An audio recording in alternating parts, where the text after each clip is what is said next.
you, Tim.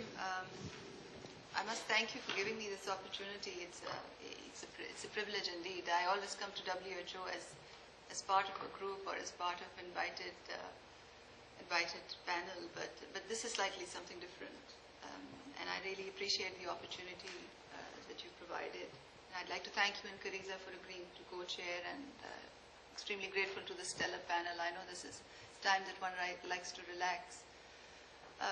I'm going to speak very briefly about this new publication.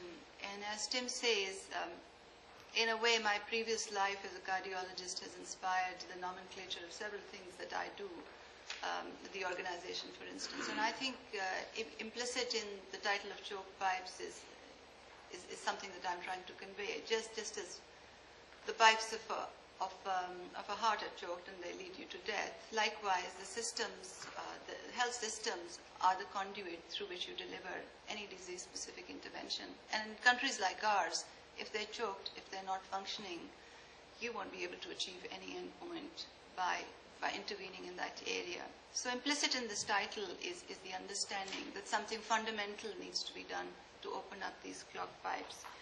The book is essentially about reform of Pakistan's mixed health system. And for us in our country, and I'm sure Ghaffar will bear me out, we're undergoing very troubled times, where the state really needs to enhance its own capacity to deliver welfare to its people in the context of the various geopolitical challenges that the country is facing. But I seem to have the sense, based on my conversations with several colleagues around the world, that the strategy presented and the analysis may have some level of appeal for other developing countries as well. When the preview of the book was held in Havana last November, Adenike Grand, a common friend of all of us, the ex-health minister of Nigeria, was a panelist. And when I sent her the book to read through prior to the panel, she said, I thought I was reading a description of health systems of Nigeria. And since then, I've heard many colleagues from the developing world say similar things. So I'm greatly humbled to learn that some of the analyses and lessons might be of use to other developing countries. There are several considerations that make it relevant to other developing countries. The description of the mixed health systems syndrome in particular, and the description of challenges in each health systems domain, and the potential agenda for reform that has been proposed are some of these considerations. I'll quickly take you through how the book is organized, and Tim then wants to have ample time for everybody to interact and ask questions. The book is essentially organized in three parts. So the first part of the book talks about the historical perspective of reform within a country setting. It talks about the orientation of health systems. Then the second part builds upon that further. It analyzes issues in each of the 7 health systems domains. The World Health Organization looks at health systems domains into 6 categories. I've added technology as another health system stream because I thought it would be a useful input towards the health system. Then part 3 of the book talks about the consolidated reform agenda. So it pulls together various pieces from each of the 7 streams. It consolidates it, and then it develops a roadmap for phase-wise implementation. And I've done this specifically because whenever you go to policymakers with isolated recommendations for interventions in streams, they tell you, well, what impact is it going to have in the other area, and how do we propose that we phase it, because we can't do everything at one time. So this has been done particularly with a view to proposing something in that area. In part 1, the chapter starts with a discussion of health as a human right. And Pakistan is not one of the 115 countries of the world which constitutionally recognize the right to health, which is a problem for us. But there have been several cases where the right to life has had a very progressive interpretation in case law in our country. And I've started the description of health systems by looking at the constitutional stipulations, by delving into the previous cases where such progressive interpretations were made. And I've tried to conclude on the note that the constitutional cover is absolutely critical to a reform agenda because towards universal coverage, because it certainly gives it greater legitimacy. The first part in the first chapter then goes on to inventorize the evolution of health initiatives in Pakistan, particularly the ones that had a reform orientation. So there's a very long description of all that was done in the financing arena, all that was done in the service delivery domain, PHC, medicines, and so on and so forth, the various statutes and policy interventions and restructuring arrangements. It discusses the role of donors in each area. And then it ends with a two-page description of the lessons learned, basically summarizing that everything conceivable has been tested in Pakistan, as it would have in many other developing countries, because many of these interventions come as part of the donor-driven reform agenda, but that nothing has actually come to fruition in terms of making that transformation change that is needed towards universal coverage, because governments come and go, they decide based on whatever is politically expedient. There is no accountability of decision making. There's no accountability of taxpayers' money that is lost in the process.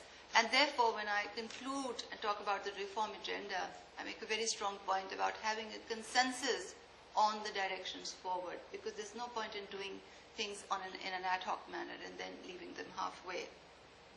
It subsequently, and again the first part, talks about the health systems framework, and it talks about how inputs and outputs in the healthcare domain impact health status, but that there are many critical factors outside of that which impact health status as well.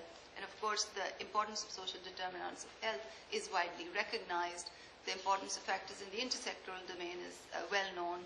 But what is not known very widely is the impediments that constraints, that governance constraints cause in general, and the manner in which they impact health systems functioning. And a lot of the discussion in the book is about these broader considerations. Subsequently, the first chapter talks about the orientation of Pakistan's health system, and I think this description might be relevant to many other developing countries, because normally when we talk about a health system in a national political context, it is a given that you're talking about one health system. But if the functions of the system are brought to bear in terms of financing and service delivery and governance arrangements, we tend to find out that there are many vertical systems in their own right. For example, in Pakistan, the armed forces system has its own revenue stream, own dedicated infrastructure, own catchment population, entirely different stream of governance, and it's likewise in 3 different domains. And collectively, they cover 14.20% of Pakistan's population, of the total of 170,000, which is more than many Scandinavian countries.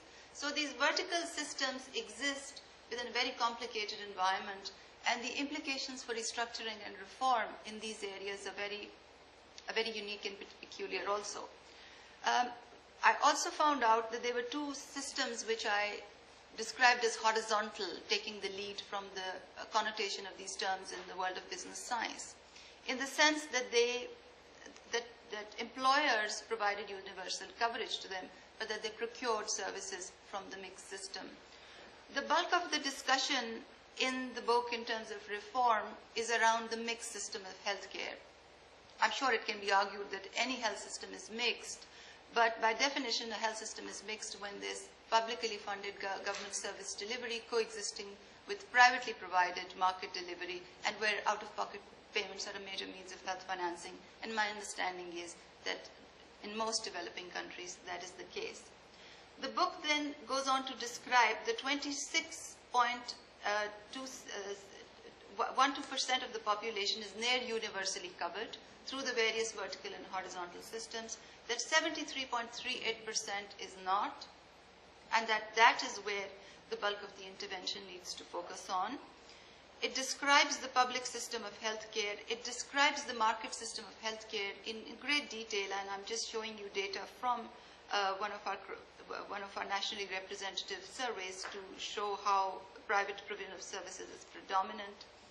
It then goes on to describe the mixed health system syndrome, and a description of that was also published in the January bulletin, the January issue of the WHO bulletin. Essentially what the mixed health system syndrome says, that there are a triad of determinants which are inadequate public funding for health, an unregulated burgeoning role of the private sector, and lack of transparency in governance. And the three act together in a very complicated way to undermine the equity and quality of health services. And if you follow through the arrows, you will get a sense of how underfunding in terms of remuneration will lead providers to work in the private sector, leads to the phenomena of absenteeism and ghost workers, how lack of transparency in procurements would lead to pilferage of supplies from the system.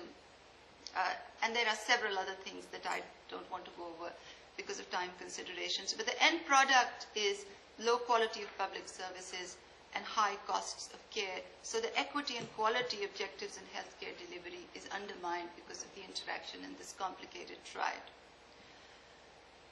Part 2 of the book talks about, is about the analysis in each of the health system streams, in each of the 7 health system streams, and it gives some proposals for reform that are relevant to each.